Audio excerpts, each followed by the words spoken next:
Hello friends, ഞാൻ ഈ വീഡിയോയിൽ ഷെയർ ചെയ്യാൻ പോകുന്നത് എൻ്റെ സെറ്റ് എക്സ്പീരിയൻസ് ആണ്. ഞാൻ ഫസ്റ്റ് ടൈം എന്നെ സെറ്റ് ക്വാളിഫൈ ആയി.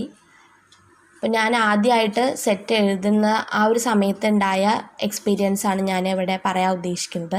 അപ്പോൾ ഇത് കുറച്ച് പേർക്കെങ്കിലും യൂസ്ഫുൾ ആകും എന്ന് ഞാൻ വിചാരിക്കുന്നു.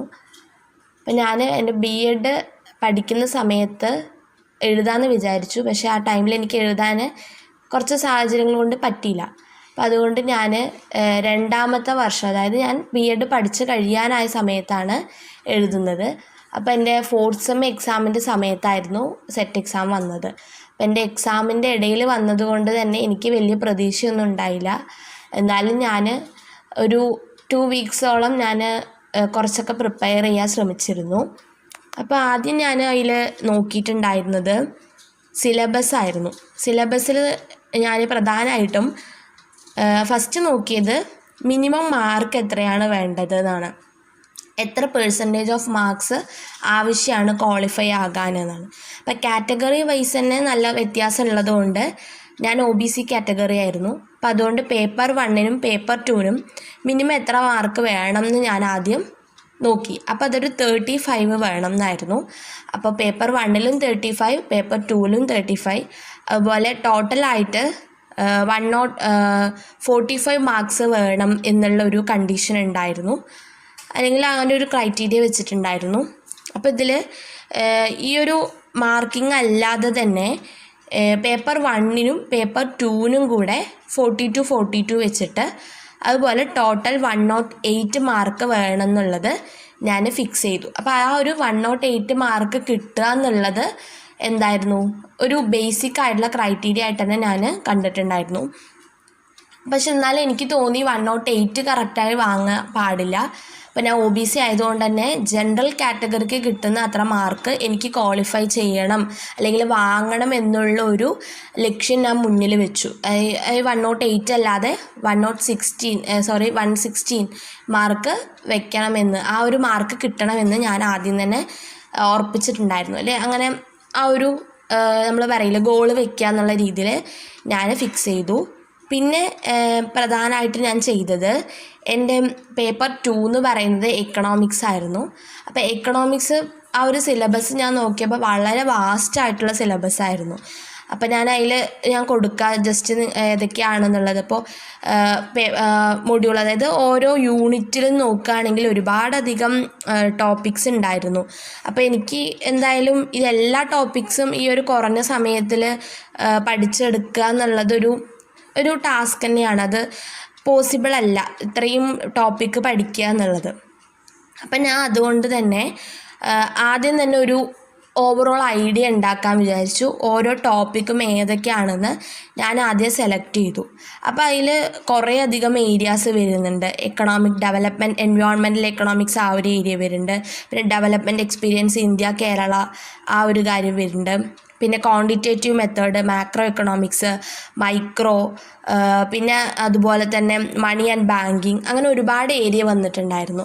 അപ്പം ഞാൻ അതിൽ ഓരോ ഏരിയയിലും എനിക്ക് കുറച്ചുകൂടെ അറിയുന്ന ഏരിയ ഞാൻ അത് ഇനി ഒരുപാട് നോക്കേണ്ട ആവശ്യമില്ലല്ലോ. എനിക്ക് കുറച്ചധികം മണി ആൻഡ് ബാങ്കിങ് ഒക്കെ അത്യാവശ്യം എനിക്ക് അറിയുന്ന ടോപ്പിക്കാണ്.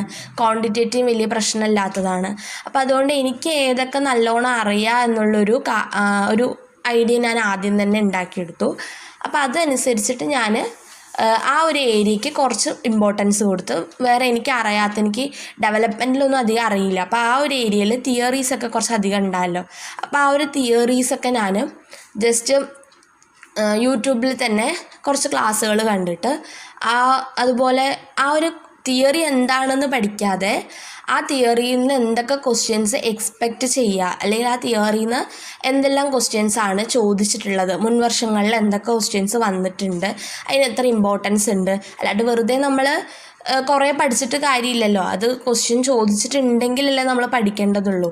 അപ്പോൾ അതുകൊണ്ട് തന്നെ ഞാൻ ക്വസ്റ്റ്യൻ ചോദിച്ച ഏരിയാസിൽ നിന്നും കുറച്ചുകൂടെ ഡീപ്പായിട്ട് തന്നെ ഞാൻ നോക്കി.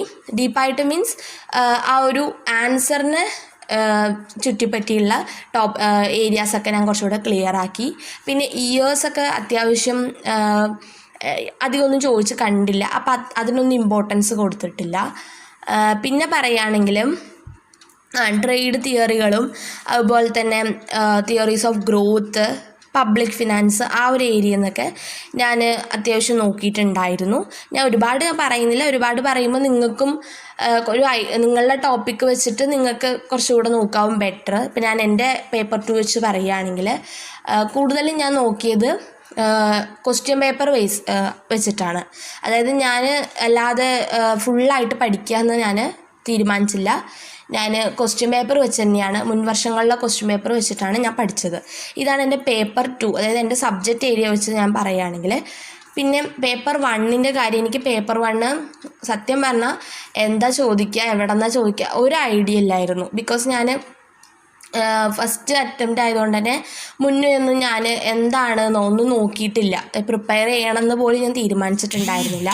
അപ്പോൾ അതുകൊണ്ട് തന്നെ ഞാൻ പേപ്പർ 1ന് വേണ്ടിയിട്ട് യൂട്യൂബിൽ തന്നെയാണ് കൂടുതലും വീഡിയോസ് ഞാൻ കണ്ടത്.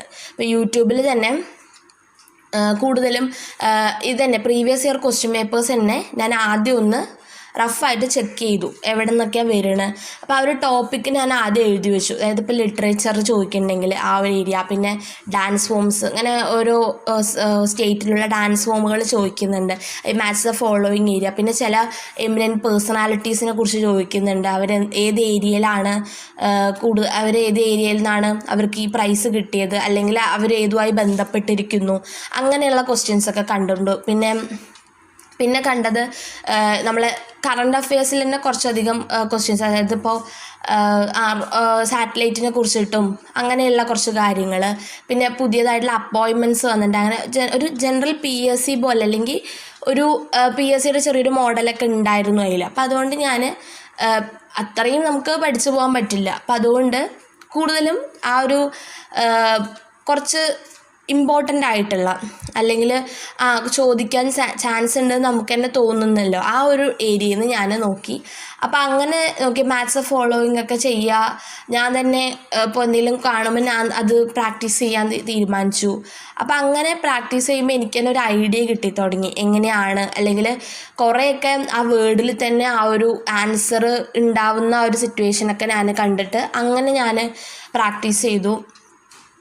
പിന്നെ അങ്ങനെ സ്റ്റേറ്റ്മെൻ്റ് ഒന്നും അങ്ങനെ അധികം ഉണ്ടായില്ലല്ലോ, അപ്പോൾ അത്രയ്ക്ക് ഡീപ്പായിട്ടൊന്നും പോയില്ല. അപ്പം അങ്ങനെയാണ് ഞാൻ പേപ്പർ 1 ചെയ്തിട്ടുണ്ടായിരുന്നത്.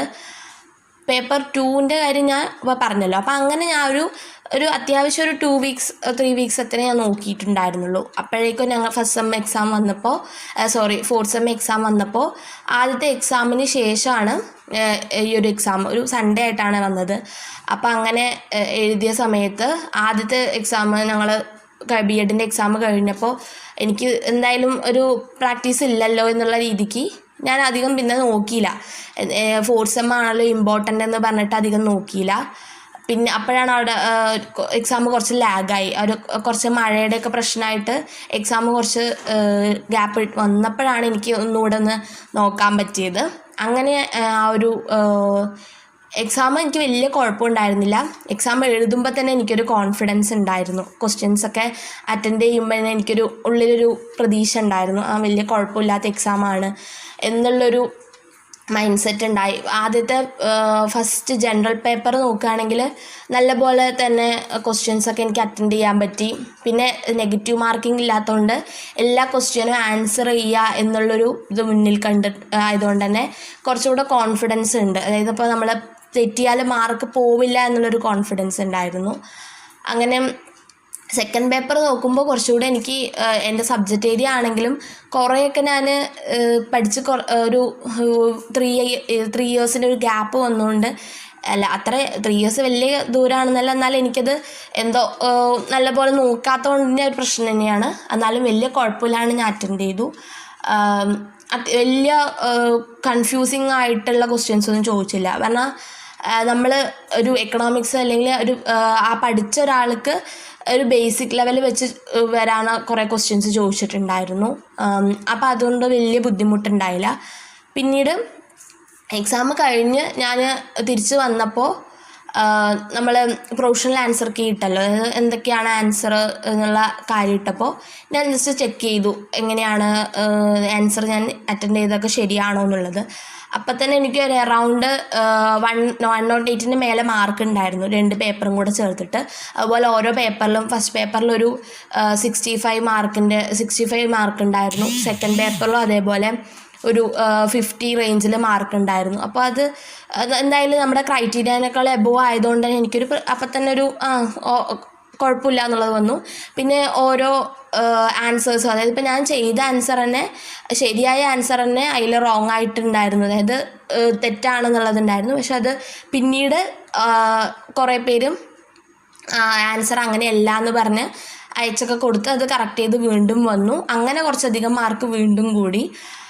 അങ്ങനെ ഒരു 119 മാർക്കിൻ്റെ അടുത്ത് എനിക്കുണ്ട് ടോട്ടലായിട്ട് കിട്ടി. അപ്പം അങ്ങനെ ക്വാളിഫൈഡായി. റിസൾട്ട് വന്നപ്പോൾ, റിസൾട്ട് വരുന്ന മുന്നേ തന്നെ എനിക്ക് അറിയായിരുന്നല്ലോ നമ്മൾ പറഞ്ഞ പോലെ തന്നെ ഓക്കെ ആണെന്ന്. അങ്ങനെ ക്വാളിഫൈഡ്. അപ്പോൾ എനിക്ക് ആദ്യത്തെ അറ്റംപ്റ്റ് ആയതുകൊണ്ട് ആ ഒരു ടെൻഷൻ സ്വാഭാവികമായിട്ട് ഉണ്ടായിരുന്നു. പക്ഷെ എന്നാലും ആ ഒരു ഞാൻ പഠിച്ച ഒരു അതേ സ്ട്രാറ്റജി ഫോളോ ചെയ്യണമെന്നല്ല, പക്ഷെ എന്നാലും ക്വസ്റ്റ്യൻ പേപ്പേഴ്സ് വെച്ച് പ്രീവിയസ് ഇയർ നോക്കുകയാണെങ്കിൽ കുറച്ചുകൂടെ ബെറ്റർ ആയിട്ട് നിങ്ങൾക്ക് ക്വാളിഫൈ ചെയ്യാൻ പറ്റും. അല്ലാണ്ട് എല്ലാ സിലബസ് ഫുൾ കംപ്ലീറ്റ് ചെയ്ത് പോവുക എന്നുള്ളത് നടക്കാത്ത കാര്യമില്ല, നടക്കും. പക്ഷെ എന്നാലും നമ്മൾ ക്വസ്റ്റ്യൻ പേപ്പർ എങ്ങനെയാണ് ക്വസ്റ്റ്യൻസ് വരിക എന്നുള്ളത് പ്രാക്ടീസ് ചെയ്ത് പോവുകയാണെങ്കിൽ കുറച്ചുകൂടെ ബെറ്റർ ആയിരിക്കും എന്നാണ് എനിക്ക് പറയാനുള്ളത്. അതായത് സിലബസ് നമുക്കിപ്പോൾ എങ്ങനെ വേണമെങ്കിലും പഠിക്കാം, കാണാതെ പഠിക്കുക, അല്ലെങ്കിൽ ക്വസ്റ്റ്യൻ സിലബസുള്ള അങ്ങനെ കംപ്ലീറ്റ് ആയിട്ട് തിയറി പോലെ പഠിക്കുക. പക്ഷെ നമ്മൾ മനസ്സിലാക്കേണ്ട ഒരു കാര്യം, ഇതൊരു സെം എക്സാം അല്ല. ഇത് നമ്മൾ പഠിച്ച കാര്യം അതേപോലെ അറ്റൻഡ് ചെയ്യാൻ പറ്റുന്നൊരു എക്സാം അല്ല. അപ്പോൾ അതുകൊണ്ട് തന്നെ നമ്മൾ ഒബ്ജക്റ്റീവ് ടൈപ്പാണ്. അപ്പോൾ അത്തരത്തിൽ നമ്മൾ എങ്ങനെ ക്വസ്റ്റ്യൻസ് വരും, അതിനെ നമ്മൾ എങ്ങനെ അപ്രോച്ച് ചെയ്യുക എന്നുള്ളത് കണ്ടിട്ട് പോവുകയാണെങ്കിൽ, അങ്ങനെ പ്രിപ്പയർ ചെയ്ത് പോവുകയാണെങ്കിൽ കുറച്ചുകൂടെ നന്നായിട്ട് തന്നെ അറ്റൻഡ് ചെയ്യാൻ പറ്റുമെന്നാണ് എൻ്റെ ഒപ്പീനിയൻ. അപ്പോൾ നിങ്ങൾ അതേപോലെയൊക്കെ ഇനി എഴുതാൻ പോകുന്ന ആൾക്കാരും അതേപോലെ പ്രാക്ടീസ് ചെയ്ത് പോവുകയാണെങ്കിൽ നിങ്ങൾക്ക് നല്ലൊരു വ്യത്യാസം, നല്ല ചേഞ്ച് കാണാൻ പറ്റും. അപ്പോൾ അങ്ങനെ നിങ്ങൾ ചെയ്യുക എന്ന് ഞാൻ എൻ്റെ പേഴ്സണലായിട്ടുള്ളൊരു സജഷനാണ് പറയുന്നത്.